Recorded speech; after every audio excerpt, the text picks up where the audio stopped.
Tem uma informação importante porque algumas fundações internacionais de apoio a movimentos políticos estão entre os doadores do grupo Sleeping Giants Brasil. No início de 2024, a Justiça determinou a suspensão da campanha difamatória promovida pelo grupo contra a Jovem Pan. Quem conta essa história para a gente agora é o Daniel Lian. A agência de checagem que trouxe à tona a revelação sobre as doações recebidas pelo Sleeping Giants divulgou em suas postagens os links que levam para os endereços eletrônicos de duas fundações internacionais de suporte a movimentos políticos ao redor do mundo. A Ford Foundation, que nada tem relação com a indústria automotiva, publica em seu site a verba aprovada em junho de 2023. $100 mil, quase R$493 mil no câmbio atual, valor destinado ao Sleeping Giants Brasil, de acordo com a fundação, que confirmou o pagamento ao jornalismo da Jovem Pan. Já a Open Society Foundation, mantida pelo bilionário húngaro-americano George Soros, também fez uma grande doação para os ativistas do Sleeping Giants. Divulga na internet que no ano de 2022 enviou $400 mil, cerca de R$1.972.000, para a associação mantida por Maiara Estelle, Leonardo de Carvalho Leal e Humberto Ribeiro. O pagamento também foi confirmado pela Fundação à equipe de jornalismo da Jovem Pan.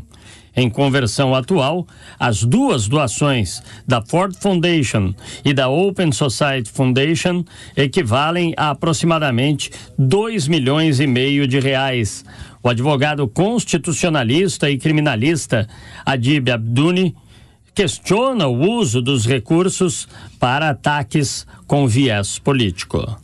Ela é uma instituição sem fins lucrativos que não pode ter um viés político. Se ela tiver um viés político, ela foge das suas atribuições e ela, consequentemente, ela terá que ter uma intervenção do Ministério Público e agir em desfavor das pessoas que estão desviando do seu objetivo principal da instituição. O advogado da Jovem Pan, Frederico Mansur, enfatiza que o Sleeping Giants, por se apresentar como uma entidade sem fins lucrativos, tem que prestar contas à sociedade. Chegou o momento de saber da onde vêm os recursos, como estão sendo alocados.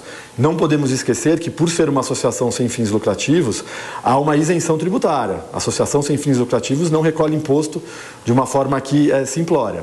Justamente por conta disso, ela deve prestar contas à sociedade de uma forma geral e sim pode ser fiscalizada pelo Ministério Público. Depois de ignorarem o chamamento do Congresso Nacional, os ativistas do Sleeping Giants voltam à mira em Brasília. Investigar a transparência da administração dos recursos e das ações encabeçadas por eles é o objetivo dos parlamentares.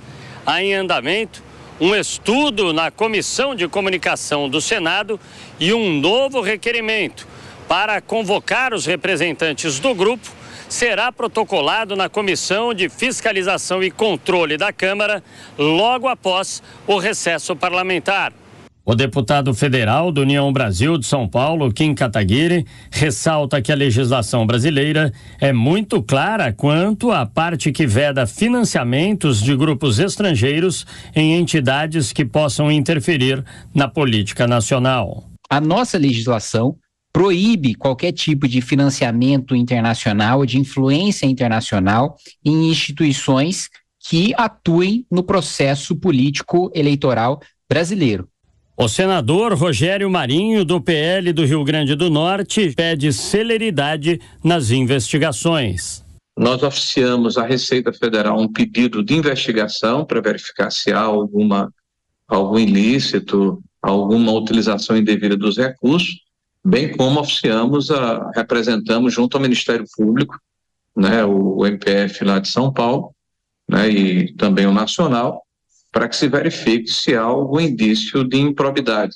O Sleeping Giants vem colecionando derrotas nos tribunais. Logo nos primeiros dias deste ano, a Justiça de São Paulo determinou o fim da campanha de difamação promovida pelos ativistas contra o Grupo Jovem Pan. O juiz decidiu que o Sleeping Giants deverá indenizar o veículo de mídia por danos morais causados pela mobilização promovida com o único intuito de afastar patrocinadores e estabeleceu multa para o caso de descumprimento da decisão judicial.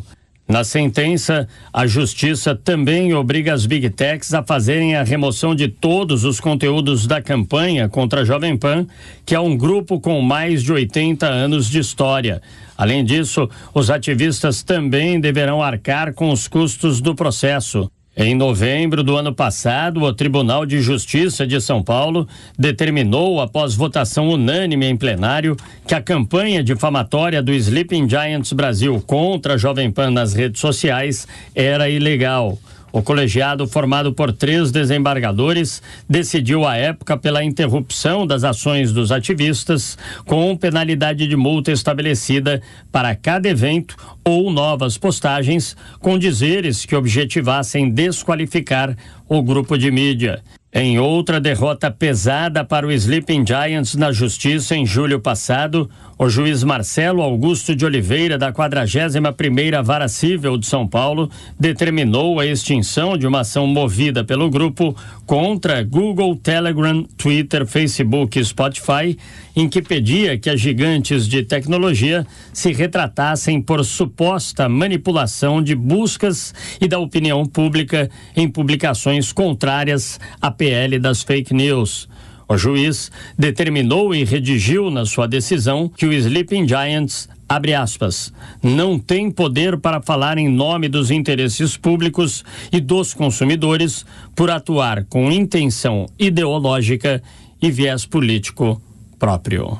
Tá aí, gente, a reportagem do Daniel Lian mostrando uma das maiores ilegalidades contra um grupo de comunicação que a gente já viu acontecer aqui nesse país, né, Renatão? Pois é, Paulo Matias, e agora, mais do que nunca, ficou comprovado que esse grupo que atuava nas redes sociais como se fosse ali, como se estivesse combatendo a fake news e a desinformação, é um grupo ativista e o pior de tudo, com interesses financeiros ligados a organizações estrangeiras, o que é proibido aqui no Brasil você se utilizar de recursos internacionais para influenciar no debate público brasileiro. Essas pessoas responsáveis pelo Sleeping Giants promoveram uma campanha de difamação contra o Grupo Jovem Pan e contra tantos outros que não seguiam a cartilha que esse grupo e os seus financiadores pregam. O curioso de tudo isso é que o Sleeping Giants ficou sleeping quando, por exemplo, esse ano a gente viu um grupo organizado, liderado ali pelas páginas de fofoca como a Choquei, se utilizou de fake news e desinformação que levaram ao suicídio de uma jovem, a garota Jéssica, que acabou se suicidando por isso. Ou seja, esse grupo mostrou, e agora por decisões judiciais e por comprovações financeiras, que é um grupo ativista e que tem interesses que não são aqueles de melhorar o debate público ou qualquer coisa do tipo. E fica o recado para aquelas empresas, principalmente agências de comunicação, que caíram no papinho barato dessa gente, de um grupo que é ligado a partidos políticos e organizações estrangeiras e retiraram seus patrocínios por acreditar na ladainha dessa gente. 2,5 milhões vindos do estrangeiro, Pepe. É dinheiro, hein? É muito dinheiro. E a Jovem Pan, Paulinho, merece respeito, né? É uma casa que tem mais de 80 anos, é uma casa que dá oportunidade para uma pessoa como eu falar abertamente meu posicionamento, né? Sou uma pessoa com uma visão progressista. E o que o Sleeping Giants fez, na verdade, não foi só um ataque à Jovem Pan, foi um ataque à liberdade de imprensa. E a liberdade de imprensa é o sustentáculo da democracia. Então, o Sleeping Giants, na verdade, violou os princípios democráticos básicos, fazendo achar que a Jovem Pan, fazendo uma perseguição aos patrocinadores da Jovem Pan, querendo inviabilizar a existência de um órgão que dá muito mais opinião e muito mais informação. Ainda bem que essa decisão da Justiça veio e para ressarcir e evitar essa ilegalidade e injustiça contra a Jovem Pan. Que as investigações continuem, né, Mano? Exatamente, e que fique muito explícita a grande farsa, que é um grupo que se diz defensor da democracia, buscar articular financiamento, mobilização e promover uma campanha cujo grande objetivo é silenciar uma voz do debate público. Quando, na democracia, a grande marca é a pluralidade, é a diversidade de linhas editoriais, a diversidade de visões de mundo que compõem o debate público. Um grupo se articular para tentar calar alguém é o máximo exemplo do espírito autoritário e antidemocrático de sociedades fechadas. Então, é fundamental que isso fique muito claro. Divergir, debater, é parte natural do debate público, é o que nós fazemos aqui na Jovem Pan diariamente. Silenciar aquele que discorda, aí isso é o espírito autoritário que precisa ser superado de uma vez por todas no Brasil.